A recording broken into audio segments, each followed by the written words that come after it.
அனைத்து தமிழ் மக்களுக்கும் கணேஷின் பணிவான வணக்கம். வாங்க ஃப்ரெண்ட்ஸ், மார்க்கெட் பற்றி டிஸ்கஸ் பண்ணலாம். மார்க்கெட் வந்து எப்படி க்ளோஸ் ஆக போகுது அப்படின்னா, ஒரு கிரீன் கலர் கேண்டில் அப்படிங்கிற மாதிரி சொல்லலாம். இப்போ ஃப்ரைடே எல்லாம் நமக்கு வந்து பெரிய அளவில் வந்து ஒரு பிளட் பாத் மாதிரி இருந்தது.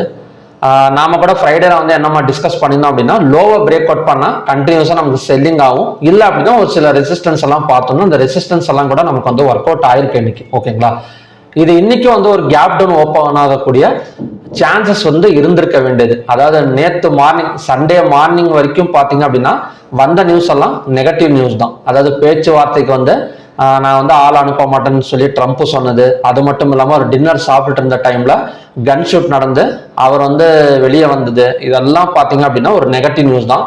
இதை பேஸ் பண்ணி ஓப்பன் ஆயிருந்தது அப்படின்னா ஒரு நல்ல ஒரு கேப் டவுன் ஓப்பனிங் வந்து நம்ம வந்து எதிர்பார்த்துருக்கலாம். ஓகேங்களா, பட் நேற்று ஈவினிங், எஸ்டர்டே ஈவினிங் வந்து ட்ரம்ப் மறுபடியும் வந்து ஒரு பாசிட்டிவ் நியூஸ் வந்து கொடுத்துட்டு போயிட்டாரு. ஸோ கூடாயில் இப்படியே விட்டான் அப்படின்னா கூடாயில் எங்கேயாச்சும் போய் நின்றுடும் அப்படின்னு சொல்லிட்டு ஒரு பாசிட்டிவ் நியூஸ் வந்து கொடுத்துருந்தாரு. என்ன இது ஆக்சுவலி இந்த நியூஸ் வந்து நான் ஃப்ரைடேவோட நைட் வந்து எதிர்பார்த்தேன். ஒரு 6:30 to 7 o'clock வரைக்கும் நான் எதிர்பார்த்தேன். ஃப்ரைடே வீடியோவில் கூட நம்ம இதை பற்றி பேசியிருப்போம். ட்ரம்ப் வந்து கண்டிப்பாக இந்த மாதிரி வார் எண்ட் ஆக போகுதுன்னு சொல்லிட்டு ஏதாவது ஒரு நியூஸ் கொடுப்பாரு. அந்த டைமில் ஆயில் வந்து இறங்கும், யூஎஸ் மார்க்கெட் ஏறும், நிஃப்டி ஏறும் அப்படிங்கிற மாதிரி பேசியிருந்தோம்.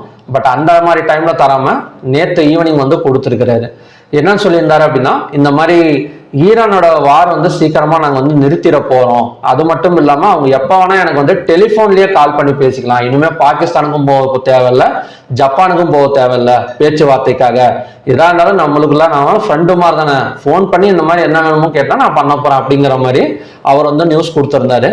ஸோ அது வந்து ஒரு பாசிட்டிவ் நியூஸா வந்து சேஞ்ச் ஆயிடுச்சு. பட் க்ரூட் ஆயில் அந்த டைம்ல கூட பெரிய சப்ளை வந்து இறங்கல. அது ஏன் அப்படின்னா, ஈரான் சைட்ல இருந்து இதுக்கு வந்து அபிஷியலா வந்து எந்த ஒரு ரிப்ளையும் வந்து அவங்க வந்து கொடுக்கல. சரி, ட்ரம்ப் சொல்லியிருக்காருங்க, சரி ஒரு ஃபோன் பண்ணி தான் பார்க்கலாமே அப்படிங்கிற மாதிரி ஈரான் சைட்ல இருந்து எதுவுமே வந்து இன்னும் அபிஷியலா வந்து வரல. அதனால ஆயில் வந்து தொடர்ந்து வந்து கொஞ்சம் டிமாண்ட் தான் போயிட்டு இருக்கு.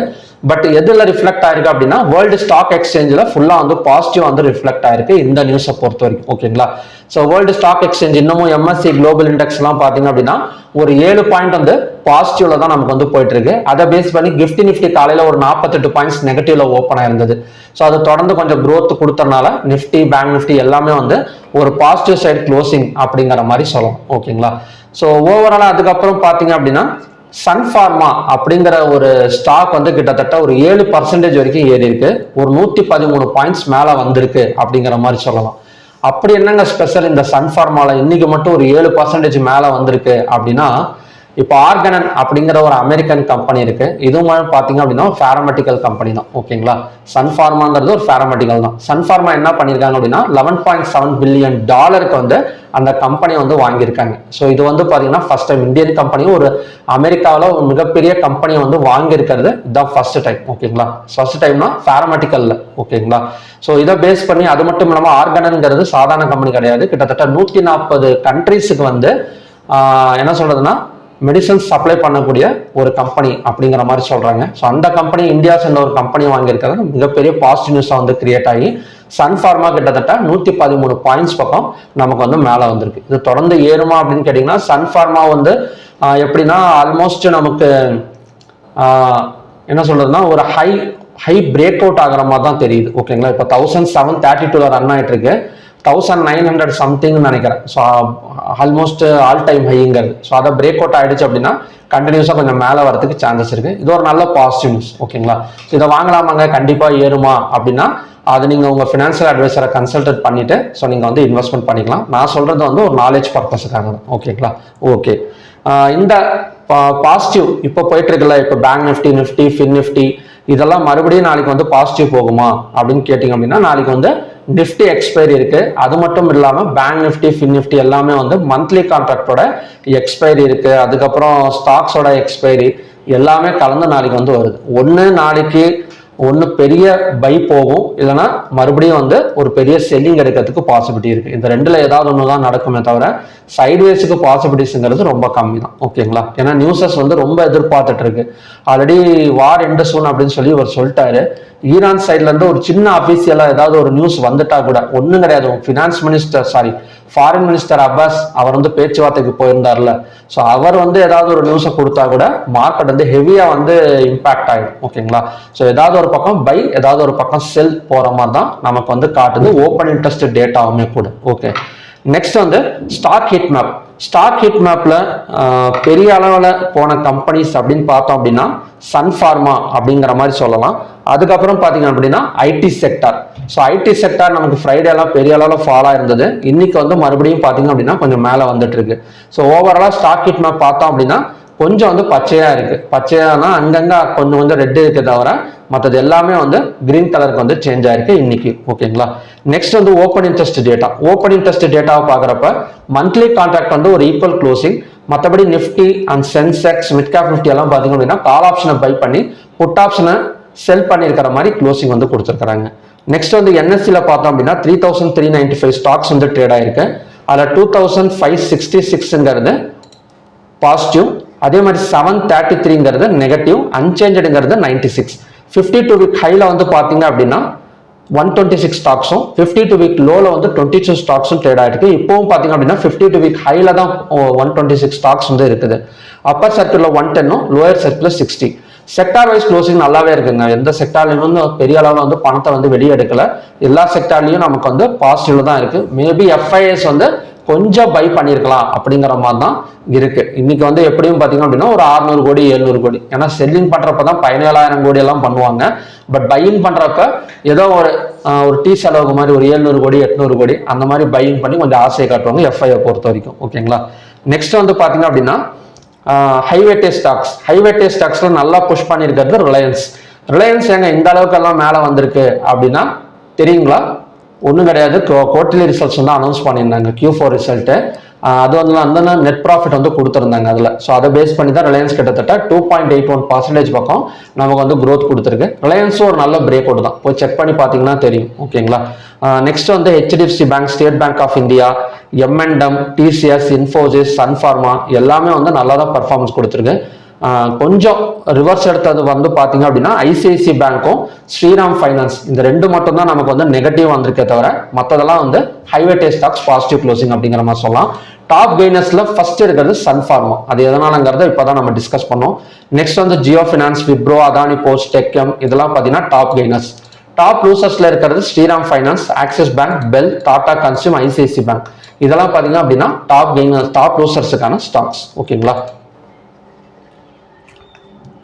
இப்போ நெக்ஸ்ட் நம்ம டெக்னிக்கல் வைஸ் பார்க்கலாம். இப்போ பேங்க் நிஃப்டியை பொறுத்த வரைக்கும் sell resistance and break out ரெண்டுமே வந்து 56,389. ஒரு நிமிஷம்.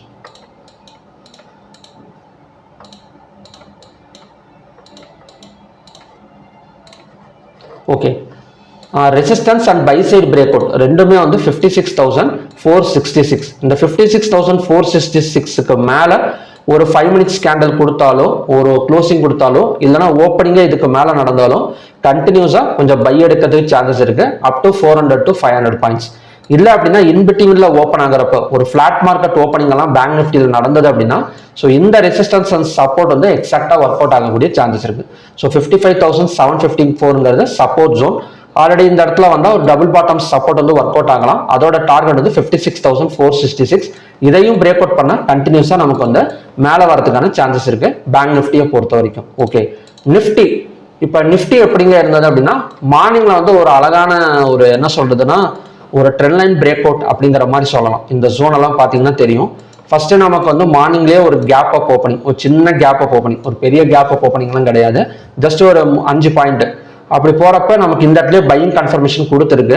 அழகா இந்த இடத்துல பிரேக் அவுட் பண்ணிட்டு இந்த இடத்துல 24,030ல பையிங் கன்ஃபர்மேஷன் கொடுத்து 24,130 ஒரு 100 பாயிண்ட்ஸ் பக்கம் மேலே வந்திருக்கு. Next buy side break out பண்ணுங்கிறது 24,130. நெக்ஸ்ட் சப்போர்ட் ஜோனுங்கிறது இந்த கேப் ஃபில்லிங் ஏரியா தான். ஓகேங்களா? ஸோ இங்க இருந்து நமக்கு வந்து செல்லிங் பாசிபிலிட்டி இருக்கா அப்படிங்கிறது கொஸ்டின் மார்க் தான். ஏன்னா நல்லா வந்து பை போயிட்டு இருக்கு இப்போதைக்கு. வரப்போற நியூஸ் வந்து எப்படி வரும்னு தெரியல. ஏன்னா ஈரான் சைட்ல இருந்து அபிஷியலா ஏதாவது கொஞ்சம் பாசிட்டிவ் நியூஸ் கொடுத்துட்டாங்க அப்படின்னா கண்டிப்பா வந்து மறுபடியும் வந்து ஒரு கேப் அப் ஓப்பனிங் வந்து நடக்கலாம். அப்படி நடந்தது அப்படின்னா next target and resistance zone வந்து 24,304. இங்கேருந்து இங்கே இறங்குமாங்கிறது மட்டும்தான் டவுட். ஸோ நெக்ஸ்ட் சப்போர்ட் ஆனால் நம்ம நோட் பண்ணிக்கலாம் 23,930. மேக்ஸிமம் பிரேக் அவுட் ஆகிறதுக்கு தான் சான்சஸ் இருக்குது. 24,130 பிரேக் அவுட் பண்ணால் 24,304 வந்துட்டு மறுபடியும் செல்லிங் ஆகக்கூடிய சான்சஸ் இருக்குது. நாளைக்கு நிஃப்டி எக்ஸ்பைரி கண்டிப்பாக செல்லிங் ப்ரெஷர் இருக்கும். பட் என்னோட ப்ரெடிக்ஷன் படி பார்த்தீங்க அப்படின்னா 24,304, 24,353 அந்த ஜோனுக்கு வந்துட்டு செல்லிங் ஆகக்கூடிய சான்சஸ் வந்து நிறையவே இருக்கு. நெக்ஸ்ட் வந்து ஃபின் நிஃப்டி. இப்போ ஃபின் நிஃப்டி பார்த்தோம் அப்படின்னா நெக்ஸ்ட் ஆக்சுவலி பார்த்தீங்க அப்படின்னா ஃபின் நிஃப்டியை பொறுத்த வரைக்கும் நெக்ஸ்ட் ரெசிஸ்டன்ஸ் ஜோனுக்கு நியர்லாம் கூட போகலை. மேக்ஸிமம் நமக்கு இந்த ஜோனுக்கும் சென்ட்ரலாக தான் சைட்வேஸ் கொடுத்துட்டு இருக்கு. நெக்ஸ்ட் ரெசிஸ்டன்ஸ்ங்கிறது 26,321. நெக்ஸ்ட் சப்போர்ட் ஜோனுங்கிறது 25,995. ஸோ அந்த இடத்துல வந்தால் மட்டும் அங்கேருந்து ரெசிஸ்டன்ஸ் அண்ட் சப்போர்ட் வர வரைக்கும் சான்சஸ் வந்து இருக்கு. ஓகேங்களா. நெக்ஸ்ட் வந்து mid cap Nifty. So mid cap Nifty break out almost கிட்டத்தட்ட 13,949. ஸோ அது மட்டும் இல்லாமல் மிட் கேப் நிஃப்டியில் இன்வெஸ்டர்ஸ் வந்து ஹோல்டிங் பண்ணிட்டு இருக்கிறாங்க அப்படிங்கிற மாதிரி தான் இன்னைக்கு வந்து ஓப்பன் இன்ட்ரெஸ்ட் டேட்டா வந்து இருந்தது. ஓகேங்களா. 13,949 பிரேக் அவுட் பண்ணால் கண்டினியூஸாக நமக்கு வந்து 14,114 வரைக்கும் ரீச் ஆகக்கூடிய சான்சஸ் வந்து இருக்கு. நெக்ஸ்ட் வந்து சென்செக்ஸ் நமக்கு சேம் கான்செப்ட் தான். இப்போ நிஃப்டி எப்படி ஒரு ட்ரெண்ட் லைனை வந்து பிரேக் அவுட் பண்ணதோ ஸோ சேம் கண்டிஷன் தான். நெக்ஸ்ட் சப்போர்ட்டுங்கிறது 76,700, ரெசிஸ்டன்ஸுங்கிறது 77,571 வரைக்கும் வந்துட்டு டவுன் ஆகக்கூடிய சான்சஸ் வந்து நமக்கு சென்செக்ஸ்ல இருக்கு. ஸோ ஓவராலாக நிஃப்டி எக்ஸ்பைரியா இருக்கட்டும் எல்லாமே இருக்கட்டும், நியூஸை பேஸ் பண்ணி போகணும் அப்படின்னா ஃபர்ஸ்ட் வந்து ஒரு கேப் அப் ஓப்பனிங் நடக்கும். கேப் அப் ஓப்பனிங் நடந்து 24,304, 353 வரைக்கும் ரீச் ஆயிட்டு ஸோ அந்த இடத்துல ரெசிஸ்டன்ஸ் எடுக்கிறதுக்கு சான்சஸ் இருக்கு. ஏன்னா இதெல்லாம் பார்த்தீங்க அப்படின்னா நல்ல ஒரு கேப் ஃபில்லிங் ஏரியா. 24,304ங்கிறது 24,353. ஓகேங்களா. ஈரான் சைடு அது இல்லாமல் என்ன சொல்லியிருக்காங்கன்னா நாங்கள் ஒரு என்ன சொல்றோம்னா ஒரு பேச்சுவார்த்தைக்கு வந்து அணுக போறோம் அப்படிங்கிற மாதிரி ஒரு ரிப்போர்ட் மூலியமா, அதாவது ஒரு ரிப்போர்ட் மூலியமா ஒரு நியூஸ் மூலியமா தான் வெளியே வந்திருக்கே தவிர எதா இருந்தாலும் அங்க இருக்கிற அபிஷியல் சைடா வந்து வெளியே நியூஸஸ் வந்தது அப்படின்னா இன்னும் கொஞ்சம் ஸ்ட்ராங்கா இருக்கும். ஓகேங்களா. நெக்ஸ்ட் வந்து இந்தியா விக்ஸ் எப்படிங்க இருக்கு அப்படின்னா நமக்கு இன்னைக்கு வந்து ஒரு கிரீடி மார்க்கெட் அப்படின்னு சொல்லலாம். கிரீடி மார்க்கெட்னா மறுபடியும் வந்து வாங்கறதுக்கு ரெடியா இருக்காங்க அப்படிங்கிற ஒரு கான்செப்ட். 18.36 மேபி ஒரு 16 ஒரு மறுபடியும் கீழே இறங்கி ஒரு 16 வந்தது அப்படின்னா கண்டினியூஸா நமக்கு வந்து பையர்ஸ் உள்ளார வருவாங்க. யூஎஸ்டி ஐஎன்ஆர் பார்த்தீங்க அப்படின்னா இன்னைக்கு வந்து ஓரளவு இருக்கு, வீக்கும் இல்லை ஸ்ட்ராங்கும் இல்லை. ஆல்ரெடி பார்த்தீங்கன்னா வீக்கில் தான் போயிட்டு இருக்கு 94.15. ரொம்ப வந்து என்ன சொல்றது அப்படின்னா வீக் ரேஞ்சில் தான் இருக்கு. ஓகேங்களா. வீக் ரேஞ்சுனா டாலருக்கு அகெயின்ஸ்ட் ருப்பி வந்து ஸ்ட்ராங்கா இல்லை இப்போதைக்கு. 95 ரீச் ஆனது அப்படின்னா செல்லிங் ஆகும். இல்லைன்னா கொஞ்சம் கீழே இறங்குனது மறுபடியும் ஒரு ஸ்ட்ராங் ஆகிட்டு 93, 92 எல்லாம் வந்தது அப்படின்னா நாளைக்கு வந்து பையிங் வந்து எதிர்பார்க்கலாம். பட் அவ்வளோ தூரம் இறங்காதுங்க இப்போதைக்கு. ஆனால் இன்னைக்கே வந்து சைட்வேஸ் தான், பெரிய அளவுலாம் இறங்காது. இறங்குனா மறுபடியும் பையர்ஸ் வந்து நம்ம வந்து எதிர்பார்க்கலாம். ஓகே. நெக்ஸ்ட் வந்து க்ரூட் ஆயில் பார்க்கலாம். இப்போ க்ரூட் ஆயில் ஆக்சுவலாக நமக்கு இந்த நியூஸ் வச்சு பார்க்குறப்ப சப்ளை தாங்க நடக்கணும். பட் சப்ளை வந்து நடக்கலை. ஏன் அப்படின்னா நான் சொன்ன மாதிரி தான், இன்னும் அஃபிஷியலாக வந்து எதுவுமே முடிவு பண்ணலை. நெக்ஸ்ட் ரெசிஸ்டன்ஸ் ஜோன் அப்படின்னு பார்க்கறதுக்கு முன்னாடி பிரேக் அவுட் மட்டும் பார்க்கலாம். ஏன்னா மார்னிங்லேயே இந்த இடம் தான் ரெசிஸ்டன்ஸ் எடுக்கும் அப்படின்னு சொல்லியிருந்தேன். பட் இதையும் பிரேக் அவுட் பண்ணிட்டு மேலே வந்துடுச்சு. இப்போ மறுபடியும் ரெசிஸ்டன்ஸ் எடுக்கணும் அப்படின்னா இந்த இடத்த பிரேக் அவுட் பண்ணால் ரெசிஸ்டன்ஸ் எடுக்கிறதுக்கு சான்சஸ் இருக்கு. ஸோ ரெசிஸ்டன்ஸ் இந்த இடத்துல ஃபெயில் ஆயிருக்கும் மார்னிங்கு. ஸோ நெக்ஸ்ட் செல் சைட் பிரேக் அவுட்ங்கிறது 9,033. ஸோ இந்த இடத்த பிரேக் அவுட் பண்ணிட்டு ஒரு கேண்டல் க்ளோஸ் வச்சது அப்படின்னா கண்டினியூஸாக 8,780 வரைக்கும் வரதுக்கு சான்சஸ் இருக்கு. ஆல்மோஸ்ட் ட்ரெண்ட் லைன்ல ஒரு டபுள் டாப் ஹிட் ஆயிருக்கு. ஓகேங்களா. இது ஒர்க் அவுட் ஆனாலே போதும் நமக்கு வந்து கொஞ்சம் செல்லிங் ஆகக்கூடிய சான்சஸ் வந்து க்ரூட் ஆயில் வந்து இருக்கு. ஓகே. நெக்ஸ்ட் வந்து நேச்சுரல் கேஸ் பார்க்கலாம். இப்போ நேச்சுரல் கேஸோட நெக்ஸ்ட் நேச்சுரல் கேஸ் பார்த்தீங்கன்னா தெரியும், இந்த இடத்துல ஒரு டபுள் பாட்டம் சப்போர்ட் வந்து எடுத்திருக்கு. ஸோ நான் இதுக்கு முன்னாடி ட்ரா பண்ணியிருந்த ரெசிஸ்டன்ஸ் வந்து டிலீட் பண்ணிடுறேன். ஓகேங்களா. ஸோ இந்த ஜோன் பார்த்தீங்கன்னா தெரியும், இந்த ஜோனில் ஒரு டபுள் பாட்டம் சப்போர்ட் வந்து எடுத்திருக்கு. இதோட நெக்லைனுங்கிறது இதுதான், இந்த இடம் தான் 239.4. ஸோ அந்த 239.4க்கு மேலே ஒரு க்ளோசிங் வச்சது அப்படின்னா இந்த பேட்டர்னே பெரிய பேட்டர்னுங்க. ஏன்னா நடக்கணும். அதாவது இங்கேருந்து பார்த்தீங்க அப்படின்னா தெரியும், இந்த பேட்டர்ன் 253.7 வரைக்கும் ரீச் அவுட் ஆகும். பட் லோவை பிரேக் அவுட் பண்ணக்கூடாது. இன்னைக்கான கண்டிஷன்ஸ் மட்டும் தான் சொல்கிறேன். ஓகேங்களா. இது வந்து ஸ்விங் டார்கெட்டு கிடையாது. இந்த பேட்டர்ன் நமக்கு டபுள் பாட்டம் பேட்டர்னும் சரி, இந்த இடத்த பிரேக் அவுட் பண்ணிட்டு கொஞ்சம் மேலே வந்தது அப்படின்னா 253 வரைக்கும் கூட ரீச் ஆகக்கூடிய சான்சஸ் இருக்கு ஈவினிங் டைம்ல. பட் லோவை பிரேக் அவுட் பண்ணக்கூடாது. லோவை பிரேக் அவுட் பண்ணாம இருந்தது அப்படின்னா மேலே கேண்டில் க்ளோஸ் வச்சு அடுத்தடுத்து மேலே வரப்போ நல்ல டார்கெட் வந்து எதிர்பார்க்கலாம் நேச்சுரல் கேஸுக்கு மட்டும். இது வந்து ஈவினிங் கண்டிஷன் மட்டும் தான், ஸ்விங் டார்கெட்ஸுக்கு கிடையாது. நெக்ஸ்ட் வந்து கோல்டு பார்க்கலாம். இப்போ கோல்டெல்லாம் நமக்கு வந்து ஒரு ரெசிஸ்டன்ஸாக எடுத்திருக்கு. காலையில் வந்து நம்ம ஒரு பிரேக் அவுட்னு பார்த்துடணும். ஸோ அதுக்கு மேலே கேண்டில் க்ளோசிங் வந்து வைக்கல. ஸோ அகைன் கேண்டில் மேலே க்ளோசிங் வச்சா பை சைட் ஃபோக்கஸ் பண்ணலாம். இல்லை அப்படின்னா 1,50,665 வந்தால் சப்போர்ட் எடுக்கும். நெக்ஸ்ட் சில்வரும் சேம் கண்டிஷன் தான். சில்வரும் பெரிய மூவ்மெண்ட் எல்லாம் கிடையாது. 2,47,029ங்கிறது ரெசிஸ்டன்ஸ் ஜோன், 2,40,034ங்கிறது நமக்கான சப்போர்ட் ஜோன். ஓகேங்களா? ஸோ இதுதான் பார்த்தீங்கன்னா இன்னைக்கான ஈவினிங் கண்டிஷன்ஸ். ஓகே, பார்க்கலாம் என்ன மாதிரி வந்து நடக்குது அப்படின்னு. கிட்டத்தட்ட நமக்கு நிஃப்டி வந்து ஒரு 211 பாயிண்ட்ஸ் வந்து பாசிட்டிவ்ல க்ளோஸ் ஆயிருக்கு. Almost near by the break out அப்படிங்கிற மாதிரி சொல்லலாம். இப்போ ஆல்ரெடி பிரேக் அவுட் எங்க பார்த்துருந்தோம், 24,130. இதையும் பிரேக் அவுட் பண்ணது அப்படின்னா ஒரு பை சைடு எக்ஸ்பெக்ட் பண்ணலாம் அப் டு 24,300 வரைக்கும். இல்லை அப்படின்னா அகைன் வந்து செல்லிங் நடக்கிறதுக்கு சான்சஸ் இருக்கு. ஸோ ஓகே ஃப்ரெண்ட்ஸ், பார்க்கலாம். ஸோ மறுபடியுமே பார்த்தீங்க அப்படின்னா இன்னும் நல்ல ப்ரிடிக்ஷன் வீடியோட நான் வந்து மீட் பண்ணுறேன். Thank you very much.